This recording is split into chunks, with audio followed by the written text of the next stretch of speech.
Welcome back to Social Media Journalism. This is Dr. T, the professor, and this lesson is probably going to be super helpful to you. It's all about aggregating media, which is what this class is all about, because we aren't producing a whole lot of original content here. Most of this stuff we're just finding out there and then sharing it with other people. So I'm going to give you some tips on how to find that good information. So in this class, I would start with finding stories that are interesting to you. After all, you are the target demographic. We're looking for college students in Washington and around the country. So find a good story, share it, and see what happens. If it takes off, run with it. Start using that topic more often. Start trying to get involved in other conversations on that same topic. On the other hand, it could be just you. But if it's just you, that's okay. It's all right to fail a little bit. It is kind of a fail, though, if we are trying to share something on social media and nobody cares. We're just experimenting here. So just adjust the course as you're going, adjust what you're sharing, and take it up from there. Pick a variety of sources. I know that USA Today College and Huffington Post College are both kind of built for the same audience, so it's easy to pull from those sources all the time. But the more variety you pull, the more interesting our feed will be, and the more likely people will want to follow us as opposed to following the source that we're basically copying everything from.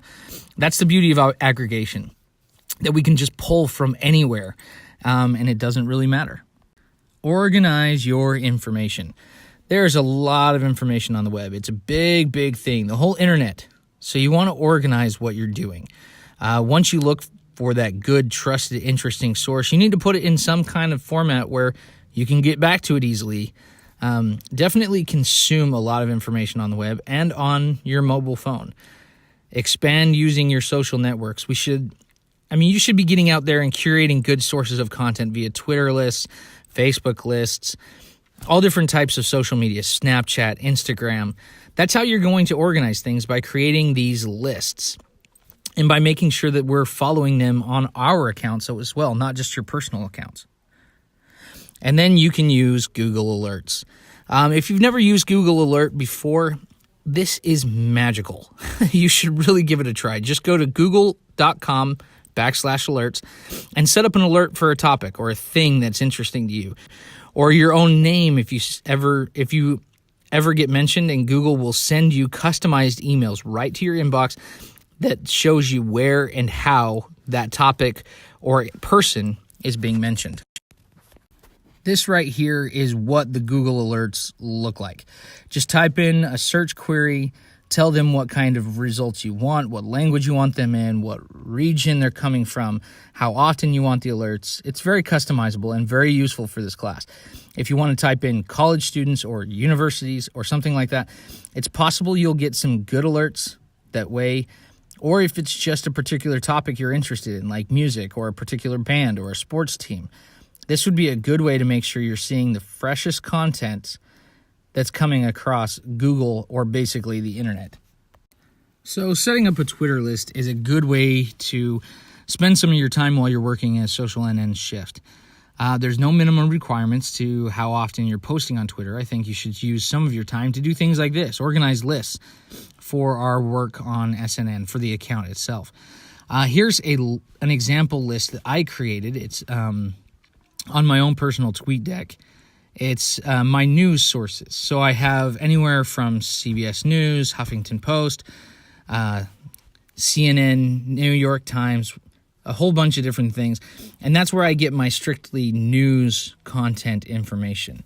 You could set up a list about Wazoo. So anything Wazoo, whether it's the official Washington State University accounts, whether it's President Kirk Schultz account, other sports personalities like Mike Leach.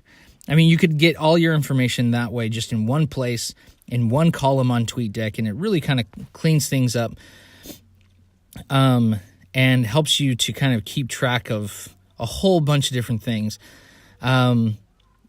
But you could really have really organized, great sources of information right there, either retweet or to craft your own tweets from that content.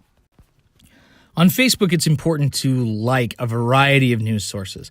From SNN's pages, you could change to be SNN on other people's pages and like their pages and actually create a new stream for SNN of pages that we like or want to get news from.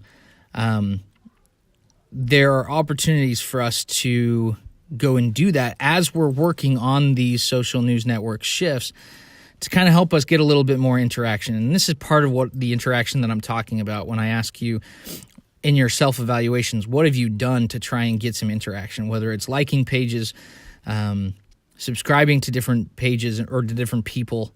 Those types of things always help us. At least I strongly suggest it. So you could see good information coming across from such places as New York Times or CNN. There's tons of other good news aggregators out there. Basically, you should just become a news consumer. If you're not taking in a lot of news, if you're not listening to the news on the radio, watching it on TV, reading newspapers, reading magazines, following news on accounts on Twitter, if you're not getting the full experience as a citizen in this country, then you're going to have a hard time being informed and being able to make an informed decision. If you're a journalism major as a future journalist, or if you think you're going to go into journalism, I think it's really important that you be this avid consumer of news. Your job will be so much easier in this class because you'll know what's going on. You'll have an idea as you're listening to the news about things you want to share when you get your chance. It's just a good way to operate in life, but also for this class. So that's it for this lesson. Go ahead and jump on Blackboard, take the quiz, and I'll still be here when you come back for the next one.